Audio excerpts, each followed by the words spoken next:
नमस्कार, एक बार फिर से आप सभी का बहुत-बहुत स्वागत है हमारे यूट्यूब चैनल पे। आज फिर से मैं आप सभी के लिए क्लास 11th हिस्ट्री चैप्टर 7 और ये सबसे लास्ट चैप्टर है, जिसका नाम है आधुनिकीकरण के रास्ते। आज इसके इम्पोर्टेंट नोट्स के बारे में बात करेंगे।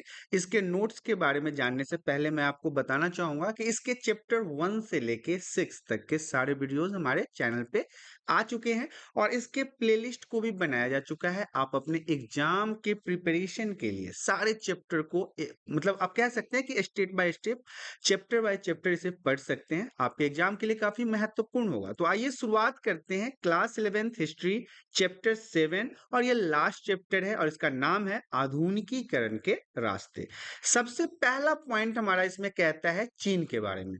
चीन एक विशालकाय द्वीप है, बहुत बड़ा जगह है चीन के पास, जिसमें कई तरह के जलवायु वाले क्षेत्र सम्मिलित है, हमारे भारत की तरह। आपको पता है कि हमारे भारत में भी अलग अलग जगहों पे अलग अलग तरह के जलवायु आपको देखने को मिलेंगे। ऐसा ही कुछ चीन के अंदर भी होता है। चीन एक विशालकाय द्वीप है, इसका मतलब उसके पास भी भौगोलिक जो जगह है वो बहुत बड़ा है और उसमें कई प्रकार के अलग अलग जलवायु वाले क्षेत्र सम्मिलित हैं।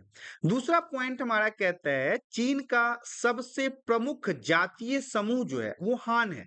चीन का सबसे प्रमुख जातीय समूह कहने का मतलब है कि हान जाति के लोग ही वहां पे सबसे ज्यादा पाए जाते हैं और उनकी जो प्रमुख भाषा है वो चीनी है। हालांकि आप ये नहीं कह सकते कि पूरे चाइना में चीनी भाषा ही बोली जाती, ऐसा नहीं है।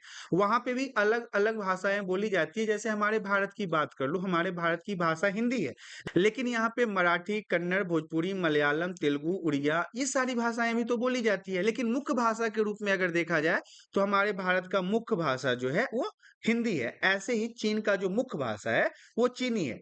चीन में साम्यवादी सरकार की स्थापना हुई और चीन में साम्यवादी सरकार की स्थापना 1949 में हुआ था। ये बात याद रखिएगा, एक नंबर के लिए इंपॉर्टेंट रहेगा। चीन में साम्यवादी सरकार है और साम्यवादी सरकार की स्थापना 1949 में चाइना के अंदर हुआ था। नेक्स्ट पॉइंट हमारा कहता है जापान के बारे में। देखिए, हम भारत को छोड़ के इसमें सभी अन्य अन्य देशों के बारे में पढ़ने वाले हैं। जापान में हमें सबसे पहला पॉइंट पढ़ना है कि चीन के विपरीत जापान एक द्वीप श्रृंखला है। अभी अभी हमने क्या पढ़ा था कि चीन एक विशालकाय द्वीप है, लेकिन वहीं पे अगर हम बात करें जापान की तो जापान एक द्वीप श्रृंखला है जिसमें 4 बड़े-बड़े द्वीप समूह हैं। अब इन द्वीप समूहों को आपको याद रखना है क्योंकि ये बहुत महत्वपूर्ण है। पहला है होन्शु, दूसरा है क्यूशु, तीसरा है सुकोकू, चौथा है होकाइदो। ये आपको बहुत ही इंपॉर्टेंट रहेगा। देखिए, नाम थोड़ा अटपटा है लेकिन एग्जाम में पूछे जाते हैं, खासकर 11th के फाइनल टर्म में तो आपको पूछे ही जाएंगे। 1-2 नंबर में ही पूछा जाता है, हालांकि बहुत 3-4 नंबर में नहीं है। नहीं तो आपको मुश्किलें वहां पे ज्यादा देखने को मिलता है। लेकिन याद रखिएगा, जो जापान है वो एक द्वीप श्रृंखला है, अलग अलग द्वीपों के साथ मिलके इस देश का निर्माण हुआ है। चाइना की तरह नहीं है भौगोलिक स्थिति। और वो जो 4 बड़े-बड़े द्वीप हैं उसमें पहले नंबर पे आता है होन्शु, दूसरे नंबर पे आता है क्यूशु, तीसरे नंबर पे आता है शिकोकू और चौथे नंबर पे आता है होकाइदो।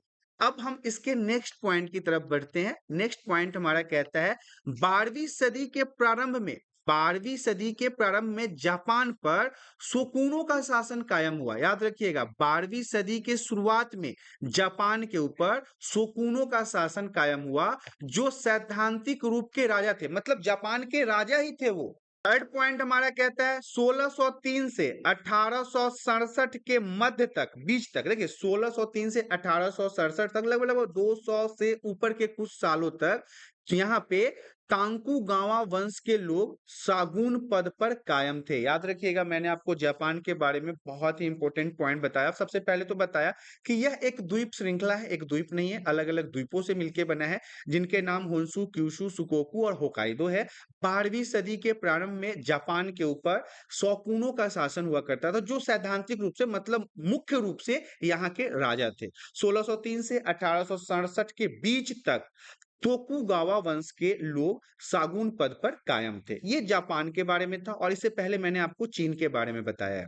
अब हम बात करेंगे डाइट के बारे में कि डाइट क्या है। डाइट जो है वो जापानी संसद का नाम है। जैसे हमारे भारत में जनप्रतिनिधि को हम सांसद या फिर विधायिका या एमपी, मेंबर ऑफ पार्लियामेंट या फिर ऐसे ही अलग अलग नामों से जानते हैं, ऐसे डाइट जो है वो जापानी संसद का नाम है, वहाँ के जनप्रतिनिधियों का एक ग्रुप है और यह जर्मन विचारधारा पर आधारित है। याद रखिएगा, डाइट संसद है, कहाँ का? जापान का, और ये जर्मनी के विचारधारा पर आधारित है। फुफुजावा युकुची क्या है, इसके बारे में जान लीजिए। फुफुजावा युकिची मेजी काल के प्रमुख बुद्धिजीवियों में से एक थे, एक ऐसा व्यक्ति। जैसे हमारे भारत की अगर हम बात कर ले तो हमारे भारत में गौतम बुद्ध कौन थे, हमारे भारत में महात्मा गांधी कौन थे, हमारे भारत में विवेकानंद कौन थे, ऐसे ही वहां के एक फुकुजावा युकिची थे, जो उस समय के बहुत ही बुद्धिजीवी थे, मतलब बहुत ही चतुर थे। चतुर नहीं कह सकते, मतलब ऐसा सैद्धांतिक व्यक्ति जिनके अपने कुछ प्रिंसिपल हुआ करते थे, कुछ सिद्धांत हुआ करते थे। उनका कहना था कि जापान को अपने में से एशिया को निकाल फेंकना चाहिए, जापान को एशिया महादेश से निकल जाना चाहिए। आपको पता है कि अभी तक हमारे एशिया महादेश में जापान ही एकमात्र ऐसा देश है जो G7 संगठन के सदस्य के रूप में आता है। तो उस समय के जो ये बुद्धिजीवी थे ना, ये जो ज्ञानी पुरुष थे, ये कह रहे थे जापान को कि तुम एशिया से निकल जाओ या अपने आप से एशिया को हटा दो, तुम और ज्यादा प्रोग्रेस कर पाओगे। नेक्स्ट पॉइंट हमारा कहता है चीन में छिंग राजवंश का अंत। चीन में छिंग राजवंश का भी शासन काल रहा है, उसके बारे में जान लेते हैं। 1644 से 1911 तक, एक लंबे समय तक चीन में छिंग राजवंश का शासन था। याद रखिएगा, छिंग राजवंश का शासन चाइना के अंदर 1644 से लेके 1911 तक रहा। 19वीं सदी के शुरुआत में चीन का पूर्वी एशिया पर प्रभुत्व था। यहाँ छिंग राजवंश का शासन हुआ करता था। कुछ ही दशकों के भीतर चीन अशांति की गिरफ्त में आ गया, मतलब यहाँ पे अशांति फैलने लगी, लोगों के बीच में लड़ाई झगड़े होने लगे, लोग आपस में ही लड़ने लगे और औपनिवेशिक चुनौतियों का सामना नहीं कर पाया। मतलब ये छिंग राजवंश जो था, जैसे आपको पता है हमारे भारत में भी उस समय मुगलों का शासन हुआ करता था। जब अंग्रेज आए तो इन्होंने उपनिवेश फैलाना शुरू किया ना, ऐसे ही चाइना के अंदर भी उपनिवेश फैलना शुरू हुआ और छिंग राजवंश जो था उसे वो संभाल नहीं पाया। छिंग राजवंश के अंदर टूट होने लगा, उसकी जनता जो है वो आपस में लड़ाइयां करने लगी। तो छिंग राजवंश कारगर सुधार करने में असफल रहा, कोई भी ऐसा कदम वो नहीं उठा पाया जिससे वो अपने राज्य को संभाल के रख सके, अपने देश को संभाल के रख सके, और इसी कारण से पूरे देश में गृह युद्ध की लपेटें चली। मतलब आपस में ही लोग एक दूसरे के साथ लड़ाइयां करने लगे, झगड़ा करने लगे, इसी को तो हम गृह युद्ध कहते हैं। और छिंग राजवंश के हाथों से राजनीतिक नियंत्रण निकल गया। जब पूरे चारों तरफ चाइना में अशांति फैल गया, लोग आपस में ही लड़ने लगे, तो इसके बाद जो छिंग राजवंश था उसके हाथ से राजनीतिक सत्ता निकल चुकी थी। नेक्स्ट पॉइंट हमारा कहता है 19वीं सदी में जापान में औद्योगिक अर्थतंत्र की रचना। अब ये भी एक इंपॉर्टेंट पॉइंट रहेगा कि 19वीं सदी में जापान में औद्योगिक अर्थतंत्र, कहने का मतलब है उद्योग को लेके जापान ने कैसे खुद को मजबूत किया है। तो 18वीं सदी के अंत में और 19वीं सदी की शुरुआत में जापान ने अन्य एशियाई देशों की तुलना में काफी अधिक प्रगति की। मतलब एशिया के अंदर तो कई सारे देश है ना, क्योंकि एशिया तो महादेश है और जापान के अलावा भारत है, पाकिस्तान है और भी बहुत सारे देश हैं। तो इन सबों के तुलना में जापान प्रॉपर खुद की, अगर हम जापान की बात कर ले तो जापान ने और देशों से ज्यादा तरक्की किया। जापान एक आधुनिक राष्ट्र राज्य के निर्माण में, औद्योगिक अर्थतंत्र की रचना में चीन को काफी पीछे छोड़ दिया। चीन भी इससे काफी पीछे छूट गया क्योंकि उसने अपने आप को इस प्रकार से टेक्नोलॉजी में बढ़ाया ना। आपको पता है कि जापानीज चाइनीज माल कैसे होते हैं, चले तो चांद तक, नहीं तो शाम तक। तो ऐसा ही कुछ था, लेकिन वो बनाने लगे, वो बड़े ही कम दामों में चीजों को बनाना शुरू कर दिया और जापान इसमें सबसे आगे निकल गया। इसी कारण से उसकी आर्थिक स्थिति दिन प्रतिदिन और अन्य एशियाई देशों की अपेक्षा ज्यादा मजबूत होता चला गया। ताइवान 1895, ताइवान को भी आप कमजोर नहीं समझ सकते, कोरिया को भी कमजोर नहीं समझ सकते।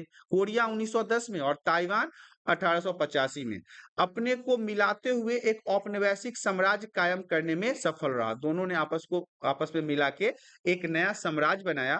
उसने अपनी संस्कृति और अपने आदर्शों के स्रोत में, जैसे कि भूमि चीन को 1894 में हराया, 1905 में रूस जैसी यूरोपीय शक्तियों को पराजित करने में कामयाब रहा। तो यहाँ पे आप समझ सकते हैं वो कितना मजबूत होता चला गया। धीरे-धीरे उसकी स्थिति, टेक्नोलॉजी, वेपन्स, हथियार इतने ज़्यादा डेवलप हो गए कि वो चाइना और रसिया जैसे देशों को भी हराने में सफल रहा। इसी कारण से तो इसे आगे आने वाले समय में अमेरिका के परमाणु बम का सामना करना पड़ा था। अब हम बात करेंगे चीन और जापान के भौगोलिक स्थिति में अंतर। अब इन दोनों की जो भौगोलिक स्थिति है उसके बारे में जान लेते हैं। सबसे पहले हम चीन के बारे में जानते हैं।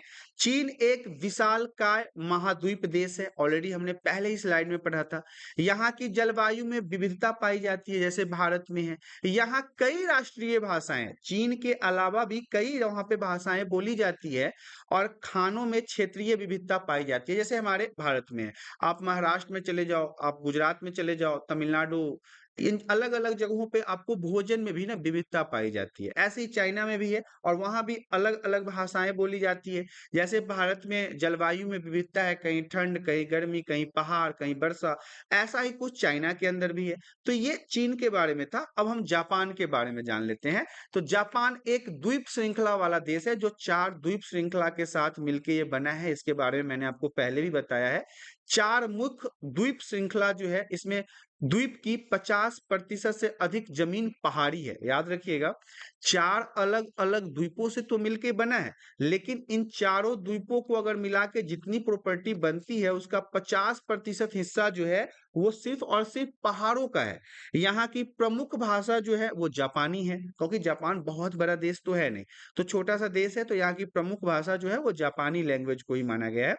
जापान बहुत ही सक्रिय भूकंप वाला क्षेत्र है। आपको मैं बता दूं कि जापान में लगभग-लगभग प्रतिदिन 1 से 2 बार भूकंप आता ही आता है।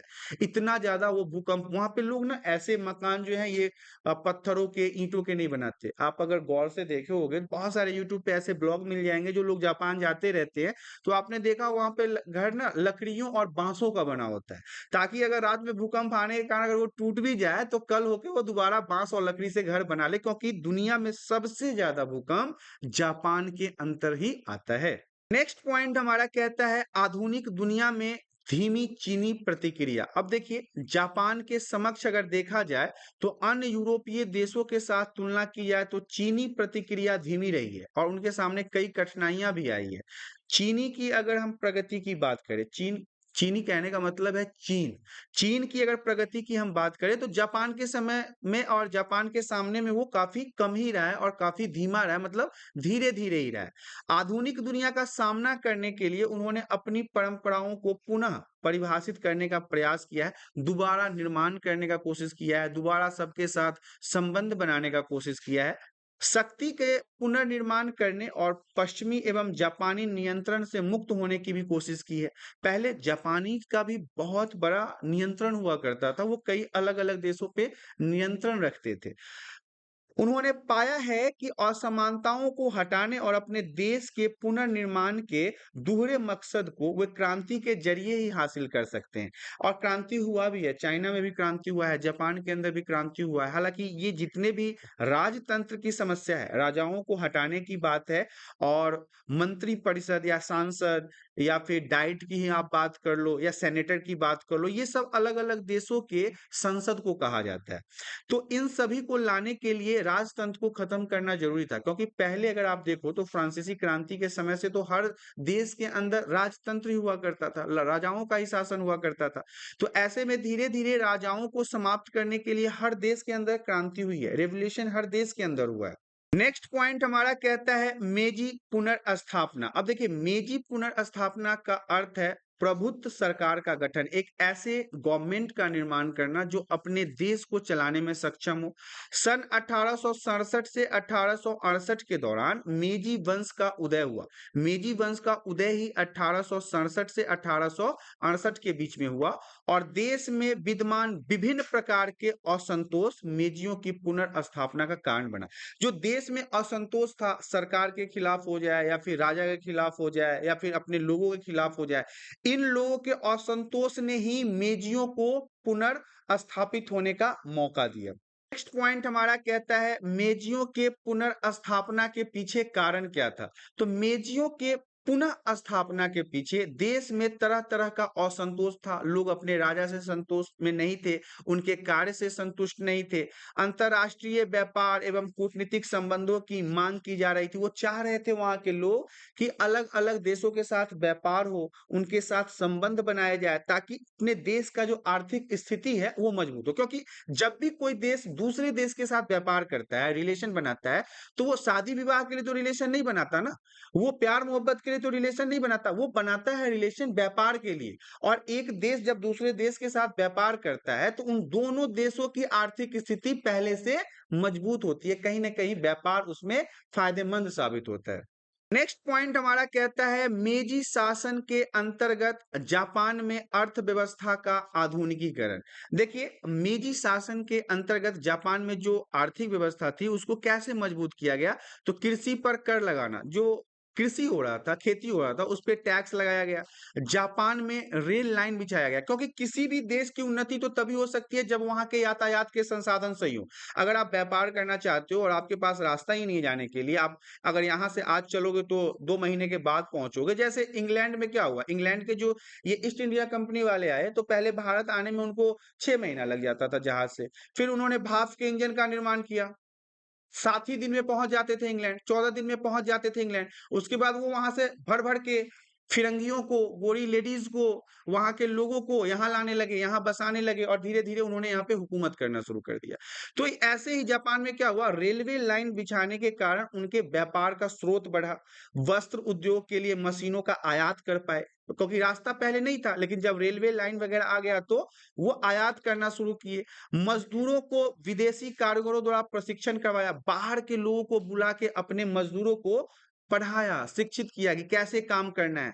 विद्यार्थियों को पढ़ने के लिए उन्होंने विदेश भेजना शुरू किया। अपने देश से स्टूडेंट को बाहर के देशों में भेजा कि तुम बाहर जाओ, बाहर के पढ़ाइयों को समझो, बाहर के माहौल को समझो। आधुनिक बैंकिंग व्यवस्था का प्रारंभ किया, मतलब शुरुआत किया बैंकिंग का, कि ताकि एक जगह से दूसरी जगह तक पैसा आसानी से भेजा जा सके। कंपनियों को कर में छूट दिया, जितनी भी कंपनियां उसके यहाँ के अपना फैक्ट्री खोलती थी या उद्योग बनाती थी, उसको टैक्स कम लेता था ताकि अधिक से अधिक लोग आए उसके यहाँ फैक्ट्री लगाए और इससे उसके देश की आर्थिक स्थिति मजबूत हो। इसके अलावा वो सब्सिडी भी देता था, अगर आप उसके देश में जाके कोई फैक्ट्री लगाते हो, उद्योग लगाते हो, तो वो उल्टा पैसा भी देता था, छूट करता था, बिजली बिल छोड़ देता था, पानी बिल छोड़ देता था, जिससे कंपनी वाले और अधिक से अधिक उसके देश के अंदर उत्पाद करना शुरू किए और इससे जापान को बहुत ज्यादा फायदा मिलना शुरू हुआ। नेक्स्ट पॉइंट हमारा कहता है जापान में मेजियों द्वारा शिक्षा एवं विद्यालय व्यवस्था में बदलाव। अब जापान में शिक्षा को लेके क्या-क्या बदलाव किए गए हैं, विद्यालय के व्यवस्था में किस प्रकार के बदलाव किए गए हैं, इसके बारे में जान लेते हैं। तो लड़के और लड़कियों के लिए स्कूल जाना अनिवार्य कर दिया। भारत की तरह नहीं कि यहाँ पे लड़कियां स्कूल ही नहीं जाएगी। अब तो चलो ठीक है व्यवस्था, अब तो बहुत अच्छा हो गया कि अब लड़कियां भी स्कूल जा रही है, पढ़ रही है, आईएएस बन रही है, आईपीएस बन रही है।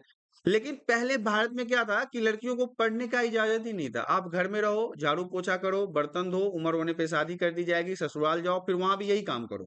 तो जापान में ऐसा नहीं था। देखिए शुरुआत से जब वहाँ पे मेजियो ने कमांड संभाला तभी से बोला कि लड़के भी स्कूल जाएँगे और उनके साथ लड़कियाँ भी स्कूल जाएँगे। दोनों का पढ़ना बहुत ज़रूरी है।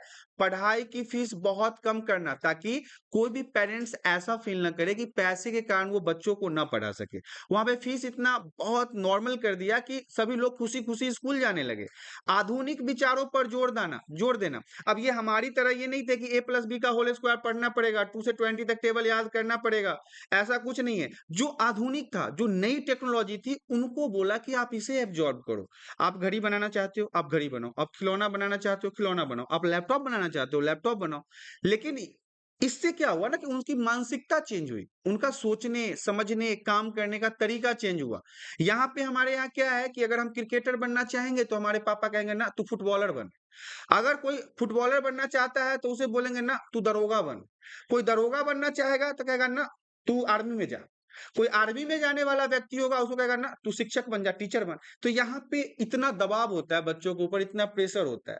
लेकिन वहां पे क्या है, आपको जो बनना है आप बनो, आपको डांसर बनना है, डांसर बनो, क्रिकेटर बनना है, क्रिकेटर बनो, आप मशीन चलाना चाहते हो, मशीन चलाओ। मतलब शुरुआत से ही अगर उसी चीज़ के ऊपर बच्चों के ऊपर फ़ोकस किया जाए, तो वो एक समय में आके इतने नेक्स्ट लेवल के जानकार हो जाते हैं ना, इतने अच्छे समझदार हो जाते हैं ना, कि वो उन चीज़ों को समझने लगते हैं, बेहतर समझने लगते हैं। आप शुरुआत से अगर आपकी इच्छा है शुरुआत से कि आप एक मैकेनिक बनो, मोटर मैकेनिक मैकेनिक बनो, और आप शुरुआत से स्टैंडर्ड 3 से लेके और कॉलेज ग्रेजुएशन तक सिर्फ और सिर्फ मोटर मैकेनिक के बारे में ही पढ़ा है, तो आपको लगता नहीं है कि आप एक नेक्स्ट लेवल के मोटर मैकेनिक बन जाओगे। लेकिन नहीं, यहाँ पे मोटर मैकेनिक बनना है तो आपको नर्सरी, एलकेजी, यूकेजी की पढ़ाई करनी पड़ेगी। फिर 2 से 20 तक टेबल याद करना पड़ेगा। फिर अ से अनार, आ से आम, A for apple, B for boy करना पड़ेगा। उससे ऊपर जाओगे तो a+b का होल स्क्वायर करना पड़ेगा, और ये करते-करते 10 साल आपके झंड हो जाएँगे। उसके बाद 2 साल में आप साइंस ले नहीं पाओगे, आर्ट्स में चले जाओगे, फिर वहाँ पे पढ़ते-पढ़ते आप मोटर मैकेनिक कभी नहीं बन पाओगे। बस ये समझ लो कि आप मोटर मैकेनिक जो आपकी इच्छा थी, वो आप कभी नहीं बन पाओगे। लेकिन जापान में ऐसा नहीं था, जो बच्चे की जैसी इच्छा थी, उसको उसी के हिसाब से पढ़ाया जाने लगा। राज्य के प्रति निष्ठा और जापानी इतिहास के अध्ययन पर बल दिया गया। अपने देश के लिए प्रेम जगाया, अपने देश को समझने का मौका दिया, जापान के इतिहास को समझने का मौका दिया। किताबों के चयन और शिक्षकों के प्रशिक्षण पर नियंत्रण, किस प्रकार के पुस्तक को पढ़ाया जाएगा, किस प्रकार के किताबों को पढ़ाया जाएगा, किस प्रकार के नियमों को सिखाया जाएगा। यहाँ भारत के किताब में तो हमारे इतिहास से ज्यादा हमें विदेशों के इतिहास के बारे में पढ़ना पड़ता है। अपने इतिहास के बारे में जरूरी नहीं है, अपना इतिहास महान नहीं है, ऐसा फील करवा दिया है एनसीईआरटी और सीबीएसई के किताबों ने। माता पिता के प्रति आदर होना चाहिए, राष्ट्र के प्रति वफादारी होना चाहिए, अच्छे नागरिक बनने की प्रेरणा दी गई। तो ये जापान में मेजियो द्वारा शिक्षा एवं विद्यालय व्यवस्था में बदलाव करके इन सभी चीजों के ऊपर जोर दिया गया। नेक्स्ट पॉइंट हमारा कहता है जापान में मेजियो द्वारा पर्यावरण और उद्योग के विकास पर प्रभाव। अब देखिए, मेजियो ने सिर्फ और सिर्फ यही सब बदलाव नहीं किया, मेजियो ने पर्यावरण को भी सुधारने की कोशिश की है, और उद्योग, जो भी फैक्ट्रियां, जो भी मिशनरी या जो भी कारखाने लग रहे थे, उसके ऊपर भी चीजों को कमांड रखा है। देखिए, लकड़ी जैसे प्राकृतिक संसाधनों की मांग से पर्यावरण पर विनाशकारी प्रभाव होता है। हमारे भारत में काटो काटो, नहीं काटोगे तो हम दे रहे हैं काट के, ले जाओ, लूट लो, बेच लो, ऐसा सीन है। लेकिन वहां की जो सरकार थी, कोई भी देश, कोई भी समाज, कोई भी सरकार बढ़िया कब होता है? जब वह सिर्फ और सिर्फ अपने देश के बारे में सोचे, अपने देश के नागरिक के बारे में सोचे। जापान छोटा सा देश है, लेकिन देखो भारत की अपेक्षा कितना महान है, कितना अच्छा है। भारत में यहाँ पे नेता को घूसखोरी करने से मौका ही नहीं मिलता है। मतलब जो जंगल है काट के रख लो, डकार मार लो, घास फूस है वो भी खा लो, जो भी सड़क बनाना है मत बनाओ, खा लो। वहां पे ऐसा सीन नहीं है, वहां पे बढ़िया सड़क बनाने के लिए लोग अग्रसर हैं, अपने जंगलों को बचाने के लिए अग्रसर हैं। यहाँ पे आपको मौका मिलेगा, आप जाके 10-15 पेड़ लकड़ी काट दोगे, बेच के पैसा अपने अकाउंट में रख लोगे, ऐसा वहां पे नहीं चलता। तो ये हमारे और उनके बीच में अंतर है। उनकी सोच देखिए, उस समय की सोच, जब मेजियो द्वारा पर्यावरण को लेके बातें की जा रही थी, तब की सोच देखिए। अभी तो बहुत ज्यादा डेवलप है जापान। आपने कई सारे यूट्यूब शॉर्ट्स में देखा होगा, कई सारे यूट्यूब वीडियोस में आते हैं कि वहाँ की सड़कें देखो, वहाँ की टेक्नोलॉजी देखो, वहाँ की गाड़ियां देखो। वो ये पेट्रोल और मिट्टी तेल वाला गाड़ी नहीं चलाते हैं, ओनली बैटरी, नो धुआं, नो पॉल्यूशन। ये दिस दैट वहां नहीं चलता है। पॉल्यूशन नाम का कोई चीज वाली गाड़ी लाके लेके नहीं आना है सड़कों पे, नहीं तो जेल वेल हो जाता है। तो ऐसा सीन है। ऐसा भी नियम बनाया है कि एक घर में एक से ज्यादा गाड़ी मत रखो भाई। ऐसा नहीं है कि एक घर में 4 व्यक्ति, 4 करोड़पति, तो 40 गाड़ी रखो। हमारे भारत में देखो, बड़े बड़े यूट्यूबर आपको देखने को मिल जाएंगे, एक घर में आपको 10-10 कार दिखने को मिल जाएगा। जापान में नहीं, पैसा है तो है, कोई फर्क नहीं पड़ता, नियम ही नहीं है। आप 4 गाड़ी लेके रखोगे, 4 जगह जाओगे, 4 व्यक्ति, 4 अलग अलग धुआं फैलाओगे, सड़क पे पॉल्यूशन फैलाओगे, जाम करोगे, ऐसा कोई सीन नहीं होगा। इसके अलावा औद्योगिकरण के कारण, उद्योग तो वहां भी है, फैक्ट्री वहां भी है, कारखाने वहां भी हैं, वायु प्रदूषण, जल प्रदूषण का बढ़ना जो है उसको वो रोक रहे हैं, उसको कंट्रोल करते हैं। कृषि उत्पादों में कमी का प्रमुख कारण लोगों की शहरों की तरफ पलायन है। देखिए, कृषि उत्पादों में कमी कहने का मतलब है कि खेती जो रकम है, क्योंकि वो आपको पता है कि पहाड़ी इलाका है। मैंने अभी आपको बताया जापान में सबसे ज्यादा भूकंप आता है, पहाड़ी क्षेत्र है, 50% हिस्सा तो उनका पहाड़ का ही है, तो वो खेती करेंगे क्या? तो इसके लिए ये ज़रूरी है कि वो किसी अन्य स्किल्स को डेवलप करे, अन्य टेक्नोलॉजी को डेवलप करे। अगर मान लो जापान के पास टेक्नोलॉजी भी नहीं होगा, खेती है ही नहीं, तो आदमी तो भूखा ही मरेगा ना। कम से कम ज़मीन नहीं है तो पैसा तो है कि वो बाहर के देशों से अनाज खरीद सकते हैं। अब ज़मीन भी नहीं है, पैसा भी नहीं है, तो उनका हाल तो पाकिस्तान की तरह हो जाएगा कि टमाटर के लिए लोग खून कर रहे हैं, राशन के लिए खून कर रहे हैं। एक महिला तो सड़कों पे तमाशा कर दी पानी के लिए, उसको धोने के लिए पानी नहीं था। अब यहाँ पे ऐसा सीन चल रहा है। नेक्स्ट पॉइंट हमारा कहता है चियांग कोई शेक के कार्य। अब देखिए मैंने आपको बताया था कि कुछ समय तक चियांग कोई शेक का भी शासन था वहां पे। तो अब इन्होंने कैसे कंट्रोल किया है? तो सबसे पहला पॉइंट है वार लॉर्ड्स पर नियंत्रण करना। जितने भी लड़ाई वाले माहौल थे या कोई ऐसा ग्रुप जो लड़ाई वगैरह करता था, उस पर नियंत्रण करना चियांग कोई शेक के सबसे पहले कार्यों में गिना जाता है। दूसरा है साम्यवादियों का खात्मा। तीसरा है सेकुलर और एल्कोहलिक कन्फ्यूशियसवाद की हिमायत की, मतलब उसके फेवर में काम किया, जिससे देश को इकट्ठा किया जा सके, देश को जोड़ा जा सके। राष्ट्र का सैन्यकरण का प्रयास भी किया कि मतलब सैनिकों के द्वारा राष्ट्र के ऊपर शासन चलाने की चीजों को भी लाया। महिलाओं के 4 सद्गुण पैदा करने के लिए प्रोत्साहित किया, सतीत्व का, रूप, रंग, वाणी और काम का। ये 4 ऐसी चीजें थी जो इन्होंने कोशिश किया कि महिलाओं के अंदर होना ही होना चाहिए। देश को एकीकृत करने में असफलता के कारण ऐसे कौन-कौन से फैक्टर थे जिसके कारण देश एकीकृत नहीं हो पाया, इकट्ठा नहीं हो पाया?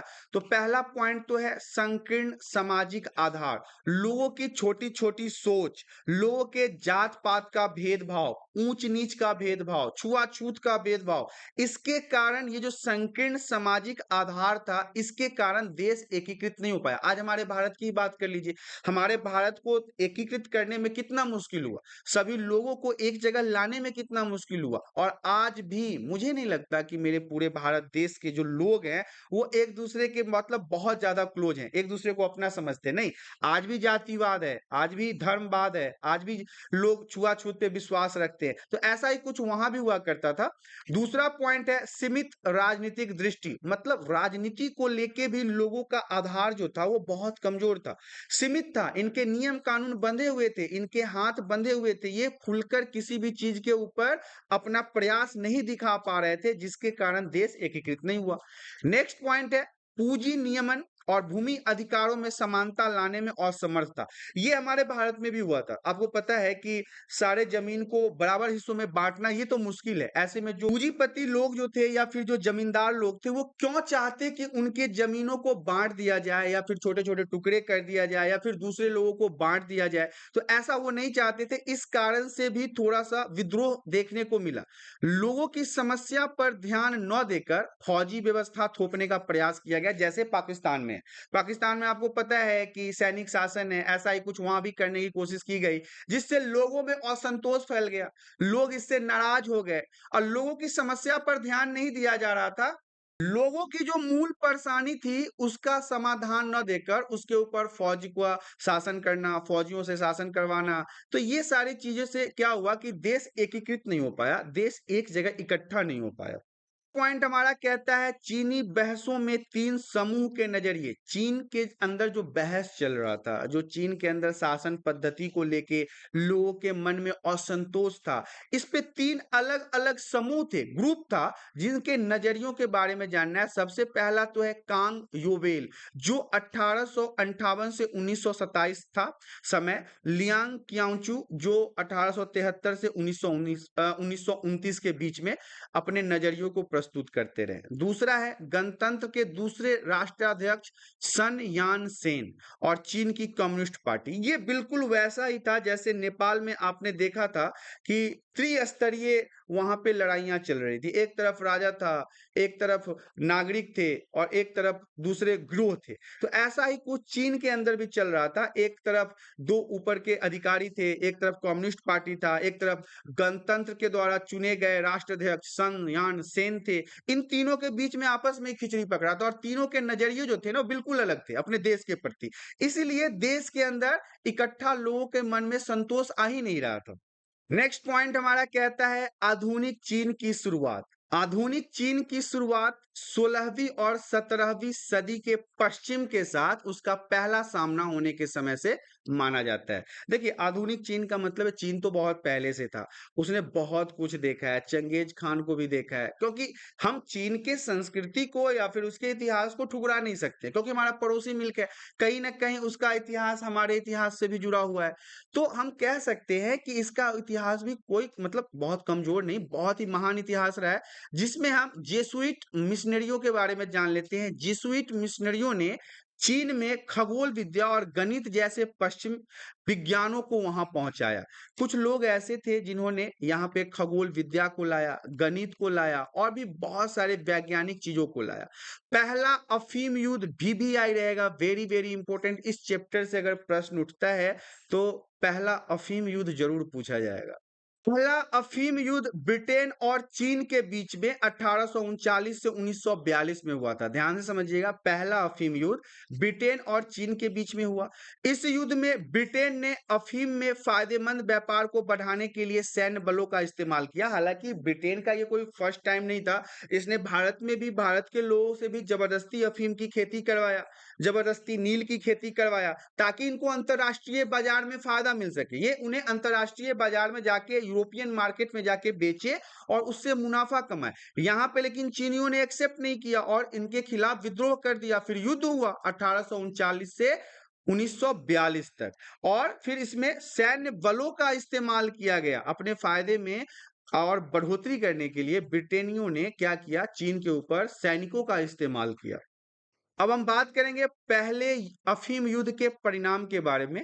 इस युद्ध में सत्ताधारी किंग राजवंश को कमजोर किया गया। जो उस समय वहां के सत्ताधारी थे, सरकार थे, उसको कमजोर किया गया और सुधार तथा बदलाव के मांगों को मजबूती दी गई और चीन के अंदर सरकार का परिवर्तन हुआ, सरकार को बदला गया।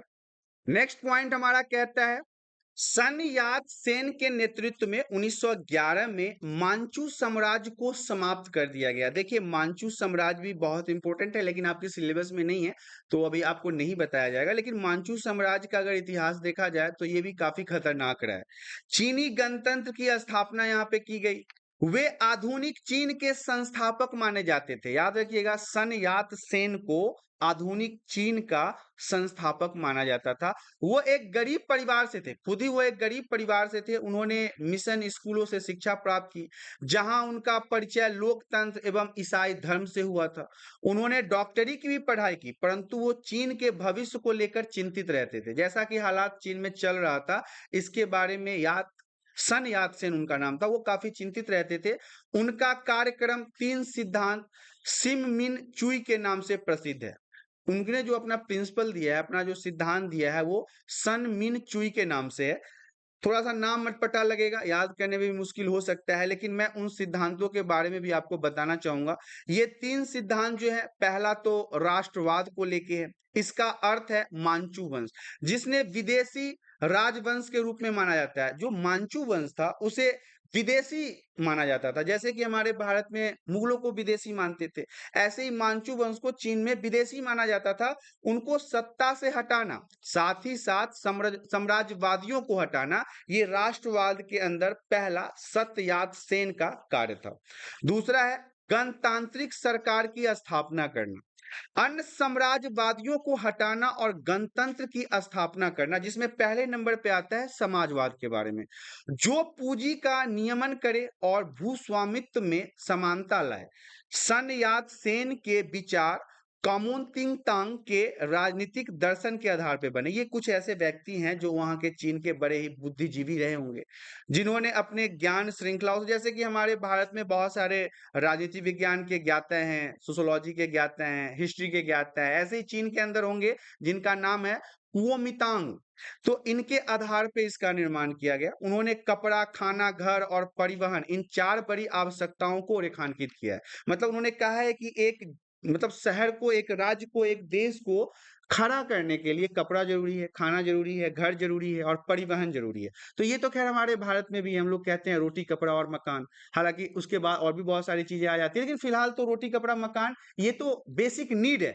ऐसा ही कुछ वहां पे भी था, लेकिन वहां पे एक इन्होंने परिवहन भी जोड़ रखा है, यातायात के साधन को भी जोड़ रखा है। नेक्स्ट पॉइंट हमारा कहता है ताइवान में लोकतंत्र की स्थापना। 1975 में चियांग कोई शेक की मौत के बाद धीरे-धीरे शुरू हुआ 1887 में जब फौजी कानून हटा लिया गया, तब विरोधी दलों को कानूनी इजाजत मिल गई। तब इस प्रक्रिया ने गति पकड़ी और पहले स्वतंत्र मतदान ने स्थानीय ताइवानियों को सत्ता में लाने की प्रक्रिया शुरू कर दी। पहले क्या था? वहां पे राजतंत्र था। कहाँ पे? ताइवान में। तो वहां पे लोगों के मत का तो कोई वैल्यू था नहीं। जहां पे राजतंत्र होगा वहां पे लोगों के मत का क्या वैल्यू होगा।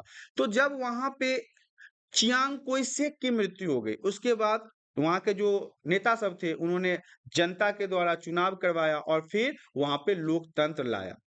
नेक्स्ट पॉइंट हमारा कहता है चीन द्वारा अपनाए गए आधुनिकीकरण के तरीके। चीन ने किन किन आधुनिकीकरण के तरीकों को अपनाया है, इसे समझ लेते हैं। सबसे पहला पॉइंट हमारा है साम्यवादी दल का कड़ा नियंत्रण। एक दल हो, हमारे भारत की तरह खिचड़ी दल नहीं, कांग्रेसी भी है, आम आदमी भी है, बीजेपी भी है, समाजवादी भी है, लालू बाबा भी हैं, नीतीश बाबा भी हैं।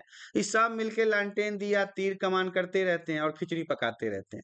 वहां पे साम्यवादी दल, एक दल जो कह दिया वही पूरे देश को मानना पड़ेगा। तो ऐसे में अगर कोई एक फैसला ले ना, आपके घर की ही अगर बात करो ना, 4 मुखिया अगर आपके घर में है तो आपके घर में कचरा ही फैलेगा। चारों अलग-अलग तरह के विचार देंगे, लेकिन अगर कोई एक मुखिया अगर एक डिसीजन लेता है और उसे सब मानते हैं, तो वो घर सही तरीके से चलता है। तो ऐसा ही है, साम्यवादी दल जो थे वहां के चीन के, उनका कड़ा नियंत्रण, बिल्कुल स्ट्रिक्ट थे वो।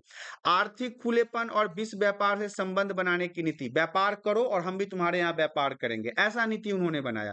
सामंतवाद का खात्मा किया, शिक्षा का विस्तार किया, लोगों को पढ़ने पर जोर दिया। विदेशी साम्राज्यवाद से लड़ने का कार्यक्रम, जो भी विदेशी थे, जो भी उपनिवेशवाद फैला रहे थे, उनको भगाना। निजी कारखानों और भूस्वामित्व का अंत। प्राइवेट फैक्ट्री नहीं चलेगा भाई, जमींदारी नहीं चलेगी। बहुत जमीन लेके तुम जो मजे ले रहे हो, वो ऐसा नहीं चलेगा, उस सबको खत्म कर दिया। अर्थव्यवस्था पर सरकारी नियंत्रण, चाहे वो स्कूल हो, कॉलेज हो, फैक्ट्री हो, उद्योग हो, सब पर सरकार का कंट्रोल होगा। ऐसा कुछ उन्होंने वहां पे चालू किया। तो ये चीनी द्वारा अपनाए गए आधुनिकीकरण के तरीकों के बारे में था। इसके अलावा तेजी से औद्योगिकरण, बहुत तेजी से फैक्ट्री वगैरह लगाया, कारखाने वगैरह बनवाए। बाजार संबंधी नियम सुधार किए ताकि टैक्स को कम करके लोगों को बाजार में व्यवसाय करने का मौका प्रदान किया जाए। एक ही दल की सरकार, मैंने आपको पहले ही बताया, एक ही दल की सरकार, यहाँ पे मैंने बताया ना, साम्यवादी दल का कड़ा नियंत्रण, एक ही दल रहेगा। आधुनिकीकरण का श्रेय जो है वो साम्यवादी दल को ही जाता है। ये जितने भी आधुनिक काम हो रहे थे, कारखाने हो, फैक्ट्री हो, या नई प्रकार की बाजार व्यवस्था हो, इन सब का श्रेय जो है वो साम्यवादी दल को जाता है। पुरानी असमानताओं का अंत, ये जो ऊंच नीच, अमीर गरीब, छुआछूत, ये जो विचार थे उसको समाप्त किया गया। केंद्रीकृत सरकार की स्थापना, केंद्र जो करेगा वो पूरे देश को मानना पड़ेगा। हमारे भारत की तरह नहीं, केंद्र अगर कुछ कह दिया तो केजरीवाल खड़े हो गए, नहीं, ऐसा थोड़ी ना होगा। उधर लालू बाबा खड़े हो गए, नहीं, ऐसा नहीं होगा। उधर यूपी से समाजवादी खड़ा हो गया, ना ना ना ना, ऐसा नहीं होगा। ममता दीदी खड़ी हो गई पश्चिम बंगाल से, ना ऐसा ना चल खेला हो बे। तो ऐसा थोड़ी ना होता है। वहां पे क्या है कि केंद्र ने कह दिया तो वो पूरे देश को मानना पड़ेगा, क्योंकि उसका स्ट्रिक्ट वहां पे रेगुलेशन है ना। तो ये सारी चीजें जो थी, ये चीन द्वारा अपनाए गए आधुनिकीकरण के तरीकों के अंतर्गत पढ़ना था। नेक्स्ट पॉइंट हमारा कहता है जापान द्वारा अपनाए गए आधुनिकता के मार्ग। अब हम जापान ने क्या क्या अपनाया है उसके बारे में जान लेते हैं। पहला पॉइंट है पारंपरिक कौशल और प्रथाओं का प्रयोग। पारंपरिक कौशल कहने का मतलब है जापान के अंदर जितने भी पहले से जो पारंपरिक कौशल स्किल्स थे ना, उसका उपयोग करके इन्होंने अपने व्यापार को बढ़ाना शुरू किया। पश्चिम का अनुकरण किया, जो पश्चिम के देश थे उनकी आर्थिक प्रणाली को अपनाया, उनके सिस्टम को अपनाया, उनके बाजार व्यवस्था को अपनाया। जापानी राष्ट्रवाद को चालू किया। निष्ठावान नागरिक बनना, अपने नागरिकों को बताया कि आप निष्ठावान बने। सम्राट के प्रति वफादार रहने की शिक्षा दी गई, अपने राजा के प्रति वफादार रहने की शिक्षा दी गई। इस प्रकार से आपने देखा क्लास 11th हिस्ट्री चैप्टर 7, जिसका नाम था आधुनिकीकरण के रास्ते, नोट्स यहाँ पे समाप्त हो गए। आशा करता हूँ वीडियो में दी गई जानकारी आप सभी को पसंद आया होगा। जानकारी पसंद आया तो वीडियो को लाइक करें, चैनल पे पहली बार आए हैं तो चैनल को सब्सक्राइब करें, ताकि इसी प्रकार के एजुकेशनल वीडियो आपको हमेशा प्राप्त होता रहे। आज के लिए इतना ही, धन्यवाद।